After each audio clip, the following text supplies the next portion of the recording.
അമൃത് കുടിവെള്ള പദ്ധതി വഴി കല്ലുകുന്നിലെ 100 കുടുംബങ്ങൾക്ക് കുടിവെള്ളമെത്തും. വാട്ടർ അതോറിറ്റിയുടെ നേതൃത്വത്തിലാണ് പദ്ധതി നടപ്പിലാക്കുന്നത്. ഇതുവഴി കുടിവെള്ളക്ഷാമം നേരിടുന്ന മേഖലകളിലെ ഓരോ കുടുംബങ്ങളിലും ശുദ്ധജലമെത്തിക്കാൻ സാധിക്കും.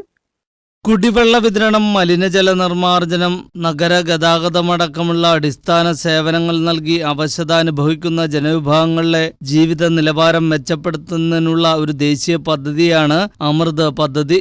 ഇതിൽ അമൃത് കുടിവെള്ള പദ്ധതിയാണ് ഏറെ പ്രചാരമേറിയത്.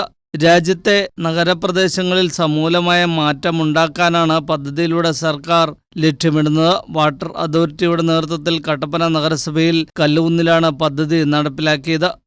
കട്ടപ്പന മുനിസിപ്പാലിറ്റിയിലെ 8-ാം വാർഡ് കല്ലൂന്ന് 8-9 വാർഡുകൾ ഉൾപ്പെടുന്ന ഭാഗത്ത് വാട്ടർ അതോറിറ്റിയുടെ കുടിവെള്ള പദ്ധതിയിൽ ഉൾപ്പെടുത്തി നമുക്ക് 100 കണക്ഷനാണ്. പുതിയതായിട്ട് 100 കണക്ഷൻ കൊടുക്കുകയും 1 രൂപ പോലും ഗുണഭോക്താവിൽ നിന്ന് ഗുണഭോക്ത വിഹിതമായിട്ട് അടയ്ക്കുകയോ ചെയ്യാതെയാണ് ഈ പദ്ധതി വാട്ടർ അതോറിറ്റി നടപ്പിലാക്കുന്നത്. നിലവിൽ നമുക്ക് കണക്ഷനുള്ളത് 300 വീട്ടുകാർക്കായിരുന്നു. ഇപ്പോൾ 100ഓളം പുതിയ അപേക്ഷകളാണ് നമുക്ക് കിട്ടിയിരിക്കുന്നത്. 100 അപേക്ഷയും കൊടുക്കാം. അപേക്ഷ വെച്ചിട്ടുള്ള എല്ലാവർക്കും തന്നെ ഈ പദ്ധതിയിൽ വെള്ളം എത്തിക്കാനാണ് നമ്മൾ നടപടി സ്വീകരിച്ചിരിക്കുന്നത്. കല്ലുകുന്നിലെ 100 കുടുംബങ്ങൾക്കാണ് മുടക്കുമുതൽ ഇല്ലാതെ കുടിവെള്ളം എത്തുന്നത്. വാർഡ് കൗൺസിലർക്ക് അപേക്ഷ നൽകുക മാത്രമാണ് ഉപഭോക്താക്കൾ ചെയ്യേണ്ട നടപടി. ഇതിൽ അർഹതപ്പെട്ടവർക്ക് സൗജന്യമായി കുടിവെള്ളം പൈപ്പ് വഴി വീട്ടിലെത്തും. കല്ലുകുന്നിൽ നിർമ്മിച്ചിരിക്കുന്ന കുടിവെള്ള ടാങ്കിൽ നിന്നുമാണ് ജലവിതരണം നടക്കുന്നത്.